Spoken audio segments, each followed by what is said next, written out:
అందరూ వస్తున్నారు.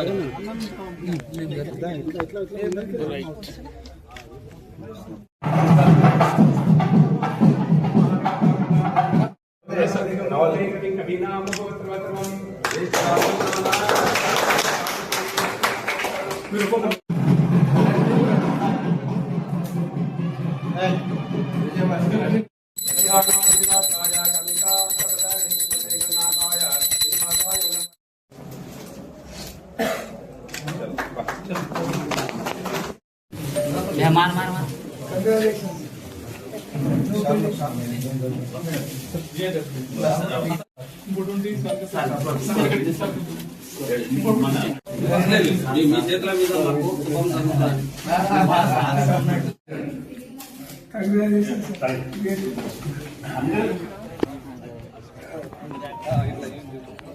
And market chairman Ayub గారిని వైస్ చైర్మన్ మా సార్ డిప్యూటీ కమిషనర్ గారు ఇప్పుడున్న ఈఎస్ గారు ఏఎస్ గారు మీ మీ దాన్ని బట్టి ఏంటంటే మత్తు పదార్థాల మీద మీకు ఎంత నిశ్చితంగా ఇంత ఉందో మాకు ఇప్పుడు అర్థమవుతుంది సార్. 6 నెలలు జైలుకు వెళ్తూనే ఉన్నారు. ఎక్కడ కూడా మాకు ఇమీడియట్ వస్తే పోయి యాదయ్య, సుదర్శన్, సత్యం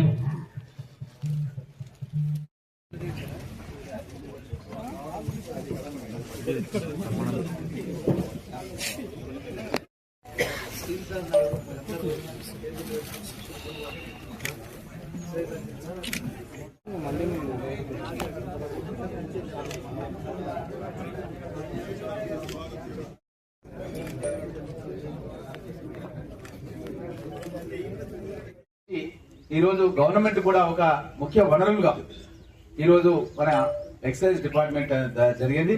అదేవిధంగా ఇది ప్రొహిబిషన్ అనేది కూడా ఇంతకుముందు మన దశరథ్ గారు చెప్పినట్టుగా ప్రొహిబిషన్ కూడా చాలా ఇంపార్టెంట్. నిన్ననే నేను అక్కడ తమిళనాడులో ఎక్సైజ్ డిపార్ట్మెంట్ ఆదేశాలు ఏమి ఇచ్చినట్టు ఎవరైనా డ్రింక్ తీసుకుంటే దాంతో పాటు ఇట్లాంటివి స్నాక్స్ పల్లీలు ఇంకోటి బఠానీలు ఏదో ఒకటి కంపల్సరీ ఇవ్వాలంట దాంతో పాటు. ఎందుకంటే కొంతమంది ఏం చేస్తున్నారంటే ఆ తక్కువ పేదవాళ్ళు, కొంతమంది డబ్బు లేని వాళ్ళు ఏం చేస్తున్నారంటే ఆ నిషా రావాలంటే ఇవన్నీ తింటే ఇంకా డ్రింక్ ఎక్కువ అవసరం అవుతుంది. కాబట్టి ఉన్న డబ్బులు తక్కువ ఉన్నాయి. కాబట్టి ఏం చేయాలంటే ఇక డైరెక్ట్ ఏం కలిపేది లేదు, చేసేది లేదు, అది డైరెక్ట్ గా తాగేస్తున్నారు. అది లోపల మొత్తము పేగులు మొత్తం కూడా ఖరాబ్ అయిపోయి వాళ్ళకు రోగాలు, కిడ్నీస్ అన్ని కూడా ఖరాబ్ అయిపోయి వాళ్ళు అసలు జీవితంలో ఎక్కడ కోలుకోలేని పరిస్థితిలోకి వస్తున్నారు. కాబట్టి తప్పకుండా నేను కూడా ఎక్సైజ్ శాఖ మంత్రి వస్తే ఆయన దృష్టికి జయలలిత గారు చేసినట్టుగా మీరు కూడా ప్రతి వైన్ షాప్ దగ్గర ఒకటి ఖచ్చితంగా ఒకటి పాకెట్ అన్న ఇయ్యాలని చెప్దాం అనుకున్నా, అది ఇయ్యలేదు.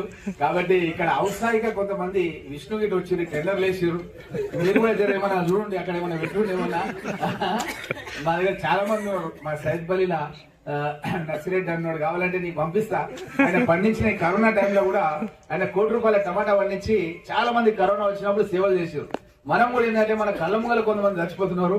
కాబట్టి డైట్ అనేది చాలా ఇంపార్టెంట్ అనమాట. ఏదో ఒకటి మనం తినాలి. తినకుండా అట్లనే తాగుతూ పోతుంటే 5-6 నెలలు తాగితే హెల్త్ ఖరాబ్ అయిపోతుంది ఎవరికైనా. కాబట్టి ఉంది మన పోలీస్ డిపార్ట్మెంట్ వాళ్ళు కూడా ఈ మధ్య కాలంలో ఒక కార్లో తీసుకొస్తుంటే గంజాయి కూడా మన కూడా పోలీస్ స్టేషన్ లిమిట్లోనే పట్టుకోవడం జరిగింది. ఇవి చాలా అవసరం మనకు. ఎందుకంటే లేకపోతే మన కళ్ళ ముంగల్నే మన పిల్లలు మన చేతికి అందకుండా ఈ విధంగా అలవాట్లకు లోనైపోయి వాళ్ళు జీవితాన్ని ఖరాబ్ చేసుకునే పరిస్థితులు కోకొల్లలుగా జరుగుతున్నాయి. హైదరాబాద్ చుట్టుముట్టు అయితే ఇంకా ఎక్కువ జరుగుతున్నాయి. ఇప్పుడు మన నియోజకవర్గాలు కూడా పాకినాయి. కాబట్టి దీనిపైన పౌరులుగా మనందరి కూడా బాధ్యత ఏంటంటే అందరు అధికారులే చేయాలంటే కాదు, కానీ మనం వెంటనే అధికారుల దృష్టికి కూడా ఎక్కడ ఏం జరిగినా మొహమాట పడకుండా అధికారుల దృష్టికి తీసుకెళ్లి ఆ యొక్క విషయాలు మీరు తెలియజేస్తే గోప్యంగా కూడా ఉంచుతారు, సీక్రెట్ గా కూడా ఆ అంశాల నుంచి ఆ విధంగా చేస్తాం. మన సొసైటీని మనమే కాపాడుకోవాలి. కాబట్టి ఇలాంటివి ఎవరైతే చేస్తున్నారో వాళ్ళను ఉక్కుపాదంతో మనము అణచివేయాల్సినటువంటి బాధ్యత మనందరి పైన కూడా ఉంది అన్న విషయాన్ని మీ అందరికీ కూడా తెలియజేస్తూ, అదేవిధంగా మన